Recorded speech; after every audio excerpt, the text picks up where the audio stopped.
What's up, YouTube? Welcome to the Surly Mechanic channel. This is story time with Surly. In this particular story, I was about 13, 14. Well, this wind's got my hair messed up today.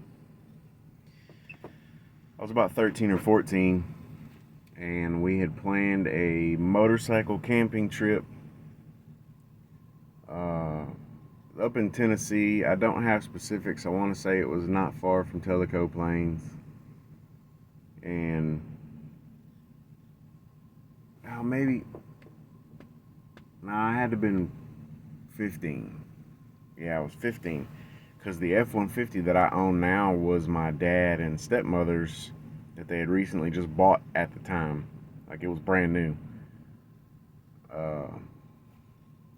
So we loaded up in the F-150, two motorcycles in the back. I'm fairly certain. They might have been on a trailer. I think they were on a trailer.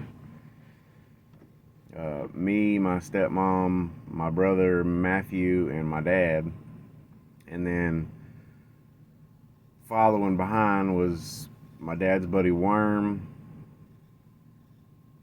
He had a Grand Cherokee or a Cherokee. Might have just been a regular old Cherokee with the inline six. He was pulling his motorcycle on another guy's motorcycle, and I forget the other guy's name. It's not really important.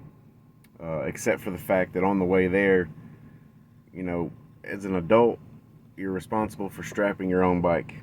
Well, this guy that was riding along with Worm decided not to strap his bike very well, and his bike fell over on Worm's. That was a interesting set of events there. Anyway, we get into Tennessee from Virginia, and from where we lived to where we were going was like 8 hours, maybe 9. And the campsite that we had reserved to set up tents, because this is back when we were still tent camping a lot, had overbooked. So we had to resort to somewhere else, half an hour away, like down in a holler almost. And there was, other tent campers, not really any motorcyclists. But we get everything unloaded, set up, and it was, gosh, it was cold. It was, it was cold enough that first morning when we woke up, there was like really thick frost stuck to the outside of our tents. And my dad will make this. Oh no, it was only like 45 degrees, and no, it had to have been with that much frost and ice everywhere. Had to have been at least 32. Had to. Well,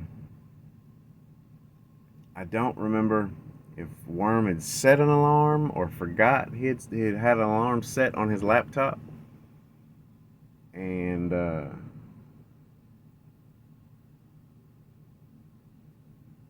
song started playing right about sunup. And it was the artist Cake, and the song was Going the Distance. I believe that's the name of the song. So you're in the woods, it's quiet. It's so cold there's not even birds chirping, you know what I mean? And then all of a sudden, out of nowhere, and like I said, we're in a holler, so this is like the perfect channel, if you will, for echoing. And it was just blasting rock music from one end of the campground to the other.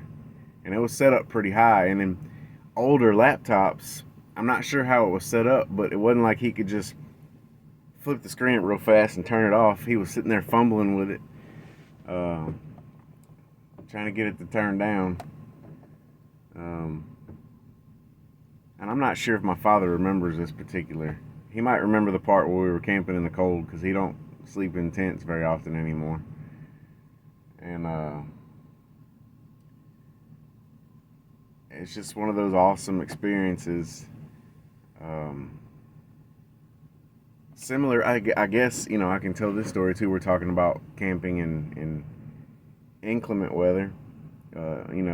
as a young man, you know, inclement to some people is just weather to other folks.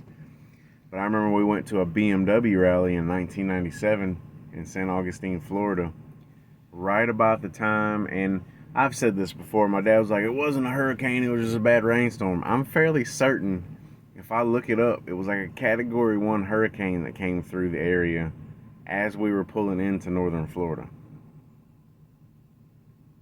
But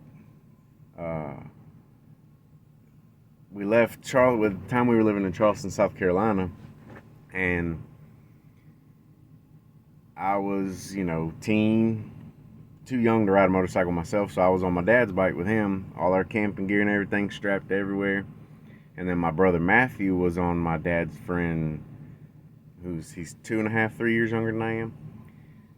He was on my dad's friend's motorcycle. It was like a 1976 or 77 BMW Slash 5, the big toasters hanging out the side of it. And you know, we had everything strapped to these bikes running from Charleston, South Carolina to St. Augustine, which was like, I want to say 8 hours. Well,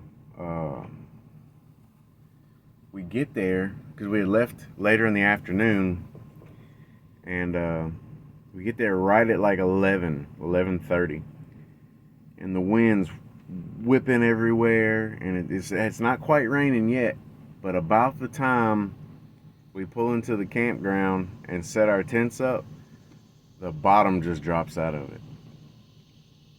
And typically with the kids, we would sleep in the tent that shared the gear. You know, my brother gets one side, I get the other, and all the gear's down the middle. Well,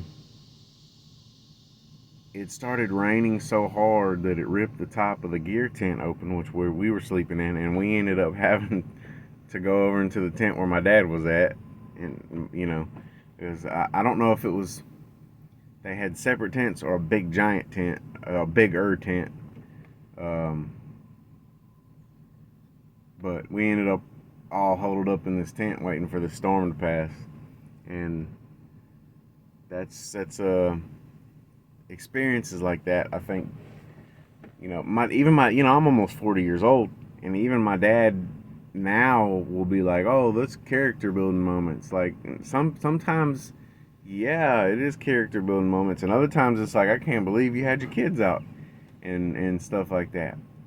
Yeah, you know, it's a way different way of life in just a few short decades. It's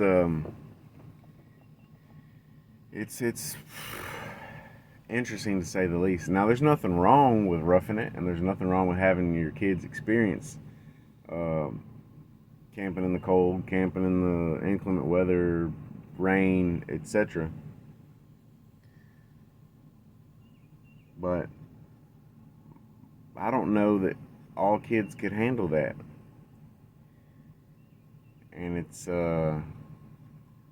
refreshing, really, to look back on stories like that, things that molded you, that maybe you realize there's more to the story than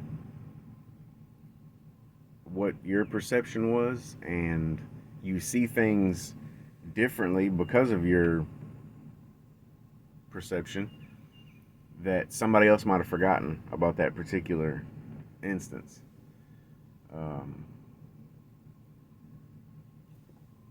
All right, well, somebody's calling me, so let me get off here. Thank you guys. This is episode 11, Storytime with Surly. We'll see y'all later.